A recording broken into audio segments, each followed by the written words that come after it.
সুপ্রিয় দর্শক, আসসালামু আলাইকুম। সাবিয়াস রেসিপিতে আপনাদের স্বাগত। আজকে আমি আবার নতুন আরেকটি চিকেনের রেসিপি নিয়ে চলে আসলাম। ফার্মের মুরগি দিয়ে খুবই মজার একটি রেসিপি করে দেখাবো। এটা ভাত, রুটি, পরোটা, তারপরে ফ্রাইড রাইসের সাথে বেশি ভালো লাগবে। পোলাওর সাথেও কিন্তু বেশ ভালো লাগবে। চলুন তাহলে রেসিপিটি দেখে নিই। চুলায় আমি একটি কড়াই বসিয়েছি। এখানে আমি হাফ কাপ তেল দিয়ে দিলাম।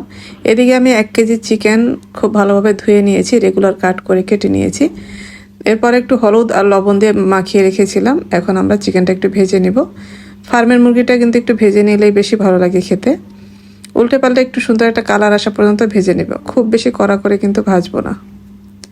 এই তোমার ভেজে নেওয়া হয়ে গেছে, আমি চিকেনগুলো তুলে নিব।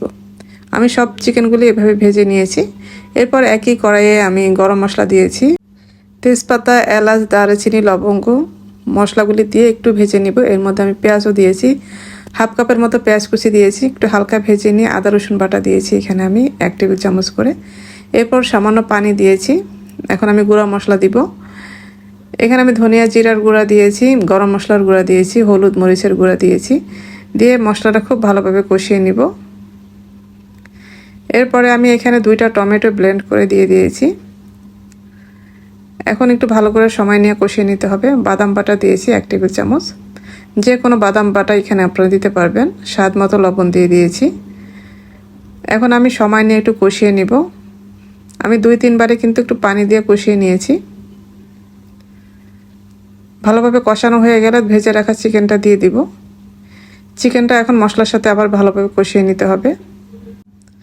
ফার্মের মুরগি কিন্তু এমনিতে একটু কষিয়ে নিলে বেশি ভালো লাগে খেতে, যেহেতু এটার একটা এক্সট্রা গন্ধ থাকে। একটু ভালোভাবে কষানো হইলে গন্ধটা কিন্তু থাকে না। আমি কিন্তু ঢেকে নিয়ে ভালোভাবে কষিয়ে নিয়েছি।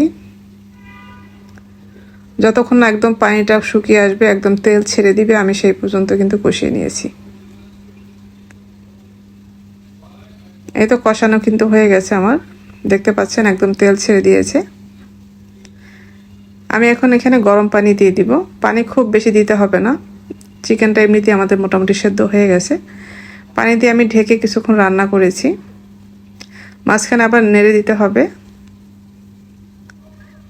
কিছু কাঁচামরিচ দিয়ে দিলাম, এটা আস্ত কাঁচামরিচ দিয়েছি ফ্লেভারের জন্য। এখন আমি ঢেকে আরও কিছুক্ষণ রান্না করে নিয়েছি। ঝোলটা মোটামুটি টেনে আসছে। এখন এখানে আমি পেঁয়াজ দিয়েছি। পেঁয়াজটা, একটা পেঁয়াজ আমি 4 টুকরা করে দিয়ে দিয়েছি। এরপরে ক্যাপসিকাম ফালি করে দিয়েছি, টমেটো দিয়েছি, টমেটো সস দিয়ে খুব ভালোভাবে মিশিয়ে নিব।